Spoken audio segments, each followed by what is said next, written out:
Okay, YouTubers, this is the Angry Prepper. Thank you for watching the Angry Truth channel. So today's video, we're going to talk about China collapsing on all fronts.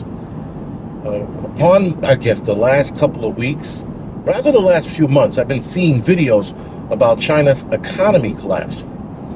And, then I start doing some research. I start diving into it a little bit. I'm like, man, these people are seemingly fucked. They are trying to build an empire too fast. So they seem to, before they can get their empire off the ground, which, listen, to be fair, China has it has a decent power structure, but they want to be the global empire, and it seems like they won't, unless they do something really drastic, and even then, that would absolutely hurt them. Now, what China did, guys, was something very, very slick, and a lot of people didn't see this. One guy did, and he warned the United States about China's ability to dominate the financial sector, which is the entire financial system China has dominated. So China positioned themselves to be in a spot where if they collapse, the entire world can collapse. Such as the United States, guys. The United States is in the same position. If we financially collapse, the rest of the world collapses along with us. So we are all intertwined with one another when it comes to the economy. With that being said, guys, China's problem is going to be our problem pretty fucking soon. Some say we won't feel the effects of their collapse. We'll probably feel it, within a year or so. But with that, guys, it'll be a domino effect. Now, one problem that China's having right now is they're having a real estate issue where, unfortunately, China and its lack of overseeing over the real estate sector, they let these real estate companies have at it with pipe dreams, meaning they told their customers, real estate told their customers, we'll build you X, Y, and Z home. We'll build you your unit, if you will. And to build the unit, guys, I thought when they had a real estate problem or a home problem, I thought it was actual homes. Like the fucking house sitting on acres of land. No, the units that these people were building or homes that they were building were apartments. All right.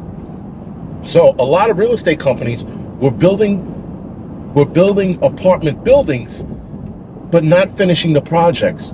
Therefore, telling the people who put money down on these units, they still had to pay their mortgage, even though that project was not going to get finished. And a lot of projects were not being finished.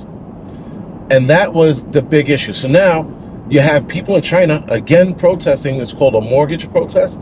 And these people are protesting by way of not paying their mortgage and telling a lot of these mortgage companies and real estate companies to go fuck themselves. So I think that's pretty cool. And interestingly enough, guys, the Chinese are dropping the hammer on their own fucking government and real estate system. I think we should do something similar, but because we are in happier times, we don't fight back like the Chinese people are doing. Nonetheless, this is creating a financial problem in the in China's economy. And guys, with that, the pyramid scheme, if you will, that they have going on, or scam that the real estate companies have going on in China, is starting to catch up with them, right? So what they're doing is people are prepaying for units that are going to be built, but instead they're not being built. And that's where the problem lies. So now people are not paying into the economy. A lot of people in China are also not spending money in fear of the Chinese economic system collapsing. So if you don't spend money, you can't have a growing society, if you will, or growing financial society, and that holds you back. So on two fronts, the Chinese are not spending money. The Chinese are pulling their money out of banks. That's another problem they're having. And now they are not paying mortgages on empty promises, which, good for them. So the Chinese people, the people of China, are fighting back, which is fucking awesome. That they're fighting back and telling the government, real estate agencies to go fuck themselves.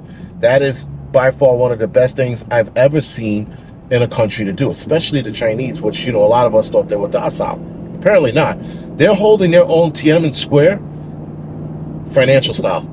And that is a great way of doing it. But they're also, double-edged sword, they're also going to fuck their economy into a point where China can enter into a depression. And if China enters a depression, the rest of the world will follow. Again, guys, like I said earlier, China positioned themselves in the economic system, if you will, so that they are needed, so that if something happens to them, it affects the rest of the world. Now, was that intended? Probably not. Who knows? But I know that a lot of us, the UK falters, we get fucked. The United States faltered, the world gets fucked, so on and so forth, guys. So we're all intertwined, and I think maybe China needs to rethink this entire fucking move they were going to make with the BRIC Pact and the whole 9 yards. Anyway, guys, this is going to complicate a lot of fucking issues now for everyone around the world. This is not just going to be a Chinese problem. This is going to be a world problem if and when the Chinese economy does collapse. They are also worried about something really important, guys, a bank run, a run on the banks. They think that a lot of the Chinese citizens, if you will, they're not putting their money in the bank as it is. A lot of people are holding on to their money. But they're also thinking that if this gets bad, there's going to be a bank run. And a bank run, guys, for China right now would fucking suck. So, guys, there is something called fractional reserve, and that's what China does. We do it here in the United States. A lot of banks around the world do this fractional reserve. That means there's only 10% of the client's money, if you will, customers' money in the bank. So if there's $1 billion in the bank, only 10% of that money is available in the banks at any given time. Now, if there is a run on the bank, which they are concerned with, that's going to complicate problems even more. Because, again, if everybody runs, and China runs to the bank to get their money, the Chinese are going to find out, customers will find out that their money is not going to be given to them because investors get paid out first before the actual customers. Keep in mind, the customers who also help build that bank. So when they see this problem, guys, the Chinese and people alike around the world are not going to stand for it. Now, in 1929, motherfuckers just sat on it. They were like, shit, there's nothing we can do. And then they went home and cried themselves to sleep. But 2022, people ain't hearing that shit. They're not having it. You don't give these people their money, they're going to light that bank on fire, wherever that bank is in the world. Whether that's here in the United States, in China, the UK, motherfuckers that had it up to here with the banking system, and they're bullshit. So they're absolutely going to fight back. So again, something that they're worried about, the run on banks, is another issue that they have to deal with, or rather that they're looking at, or the possibility of it happening is there for them. Anyway, guys, this is the Angry Prepper. Thank you for watching the Angry Truths channel, and I will see you in the next video.